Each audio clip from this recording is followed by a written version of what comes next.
নমস্কার বন্ধুরা, একটা রেসিপি নিয়ে চলে এসেছি। দেখছেন ইঞ্জেকশন ওভেনে রান্না করছি। আর এটা দোকানে সবাই কাজ মোটামুটি হয়ে গেছে। আর এখানে দেখছেন তেলটা গরম হচ্ছে। আর এতে শুকনো লঙ্কা জিরে দিয়ে দিলাম, একটু গরম হয়ে গেল। আজকে আমি কুমড়োর তরকারি করছি।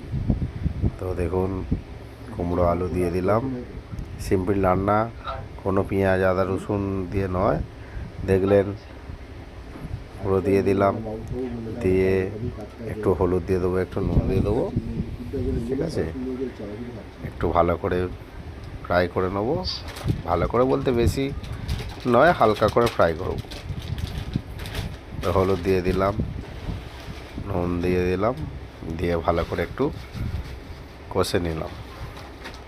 তো বন্ধুরা, সবাই কেমন আছেন বলুন। আর রেসিপিটা কারা কারা খেতে ভালোবাসেন একটু বলবেন। বুঝতেই পারছেন, রান্না অনেক দিন বন্ধ রেখেছিলাম, তো আস্তে আস্তে চালু করছি। আমার চ্যানেলটাকে সাবস্ক্রাইব করে দেবে, ফলো করবে বন্ধুরা। এবার জল ঢেলে দেবো, কষা হয়ে গেছে।